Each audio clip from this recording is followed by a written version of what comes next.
All right, we're down to the last point before my conclusion. Number 9, you do not have to walk in shame for choosing the path that's best for you. Obviously, the path that I chose led me down the road of divorce. But whatever that path is, you don't have to feel shame for making the choice that is best for you, that is safest for you. Like I said at the beginning of the video, I never wanted to get divorced. That was not a part of my plan. My parents have been married for 54 years. I wanted to be married and be happy and have a family for as long and longer than my parents. I saw firsthand how detrimental divorce is by looking at members of my family who walked through very painful divorces. I never wanted that for my life. I never wanted that for my family. But it got to a point where the shame that I carried for the things that I endured inside the marriage far outweighed the shame I knew I'd carry for leaving. After years of petty arguments, empty apologies, depression, and suicidal ideation, I woke up one morning to him sitting next to me, and he said, we're getting a divorce because we're not happy. And, he didn't want to compromise his desire for our lives, which was for me to be a housewife and to focus on him and what he needed and not on having a career. And I asked him, are you sure? And he said, yes. And, I said, I'm sorry that it didn't work out and that I really want us both to be happy. And he said, I know. And, I felt relief in that moment. And I feel ashamed to say that, but I did. I felt relief. So I left, I got up, I left, I went to church. And when I came back from church, all the pictures of us had been taken off the walls. And I thought to myself, okay, he's hurt. I'm gonna give him some space. He had started moving his stuff out of the closet. He had told me that he was gonna, move downstairs. And I'm like, all right, I'll give him some space. I left for a couple hours, then my phone starts ringing.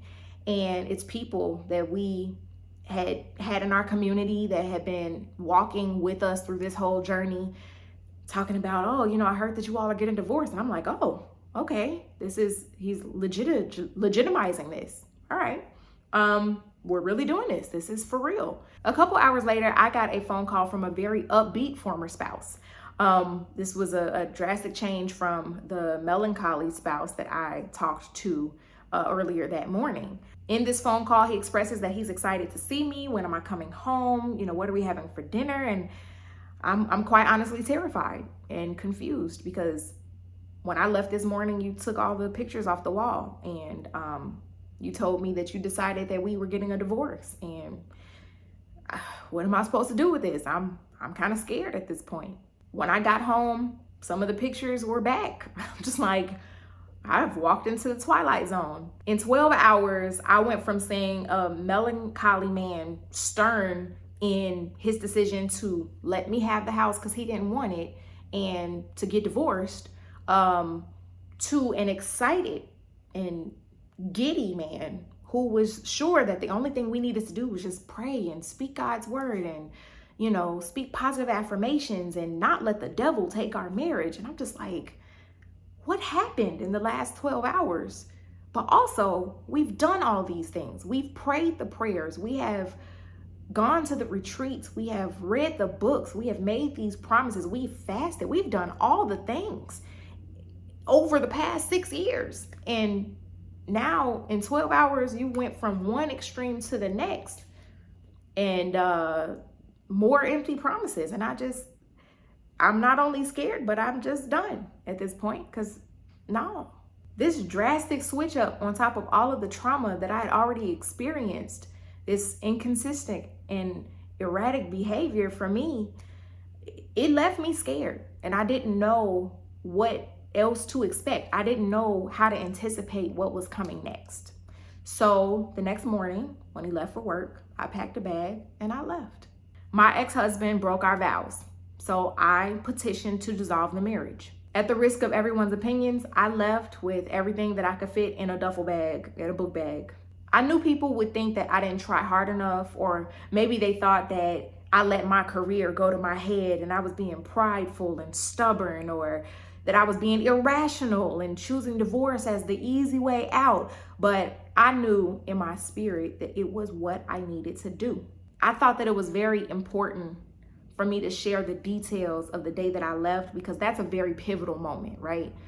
I could give you all of the gory details of the things that I experienced within the marriage, but the point of this is to highlight moments that a lot of people experience. You know, you're not going to experience the exact same methods of trauma that I experienced. You're not going to have the exact same conversations. Not likely anyway. You're not going to experience exactly what I did, but you may have similar experiences. You may have similar feelings that I felt as a result of your own trauma. And so my goal in sharing all of this information, especially the specifics of the day that I left, is because there are people who are probably watching this right now who are thinking to themselves, I have reached that breaking point. For me, in that day, feeling unsafe in my home, that was the moment where I realized I cannot live like this anymore. I cannot spend another day not knowing what I'm going to come home to. I cannot spend another day sitting in my car for 7 hours because I am avoiding coming home. I knew when I would rather sit outside in the cold for 7 hours than come into the house that we paid for. This is not okay. I started avoiding a place that was supposed to be an oasis for me. And everything that I tried just simply was not working. And the moment that I felt unsafe in every way, I packed a bag and I left. And so if you're feeling like that, you are not alone. I know it's probably scary. I know you're probably thinking, well, what are they gonna say? Sis, bro, think about what you need to feel safe. I also want you to take into consideration, a lot of people go through the steps of divorce like so. They aren't getting along. They decide to separate. Then they start going to counseling so that they can try to work their way back into the marriage. We were practically separated within the house. When you stop engaging with another person that you're living with, you're basically, living together while separated. And I began to shut down emotionally. I began to be closed off. I had walls up to protect myself inside the home. So I did the counseling, I did the therapy, I did all of the things that someone would do after they separate. By the time I packed my bag, because I felt like as a Christian wife, I'm not gonna leave my spouse. I'm not gonna give up on my marriage. By the time I left, like in my mind, if I leave, I'm not coming back. And I reached that point after, again, I can't stress this enough, I did all the things after the therapy, after the counseling, after the retreats, after the prayer and fasting, after I did all the things while in the home.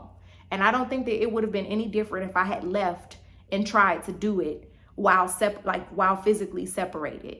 I think I was just in a bad situation and I needed to be away. And the peace that overcame me when I left.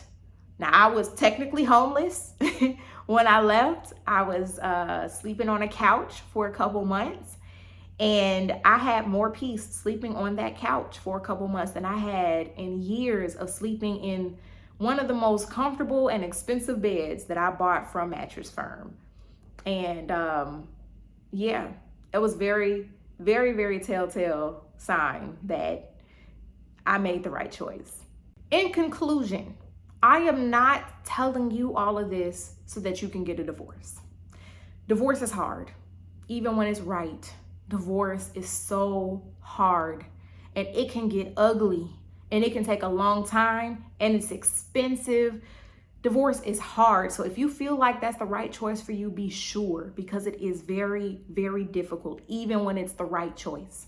If you can make it work, I pray that you find the tools and the support to do so. However, if you feel unsafe and you have exhausted all of the resources that you have to try to make it work, I implore you to do what makes you safe. Know that you are not alone. I remember how isolated I felt, how alone I felt, how much I thought no one would understand what I was going through. I was angry with God for allowing me to walk into this situation. I was mad at myself for saying yes when I should have said no. I went over in my mind again and again where things went wrong and what decision I should have made and why didn't I see the signs. Every question that I knew people were going to ask me, I had asked myself long before I made the decision to leave and long after I made the decision to leave. Why didn't I see the signs? Why didn't I know that he was that kind of guy before I got married? I was love bombed in a vulnerable position. I got married 6 months after my sister passed away. I was desperate for family, for closeness, for partnership. So much trauma had happened, while we were engaged and moving toward marriage. And I felt like I needed somebody, and I was overwhelmed with extravagant gifts and displays of affection and all these words that ultimately did not line up with actions after the I do's. I made what I thought was a good choice based on the information that I had at the time. That's another thing. Sometimes you don't have all the information. Sometimes circumstances bring out the worst in people. Anybody who went through COVID and the pandemic with a spouse, you know, if you know, like anyone who was forced to be in the house with somebody that is not healthy for them, you understand. That's why a lot of marriages ended, even Christian marriages ended. And even without the pandemic, so many Christian marriages end in divorce. And I think a lot of these lessons that I'm highlighting are why we are not fully prepared, unfortunately, because we're so focused on the spiritual aspect, which is nothing wrong with having that focus, but God made us spirit and flesh, right? We are flesh and bone. We are spirit, we are emotions, like it's the whole picture. So we have to cater to everything, not just our spiritual well-being. Like I said, I made what I thought was a good choice based on the information that I had. And then everything changed after the I do's. I lost friendships. I distanced myself from loved ones. I fell into a very deep depression. And when I started going to therapy and confiding in a trusted advisor who I love, we worked together to discover the source of my depression and how to dig me out of it.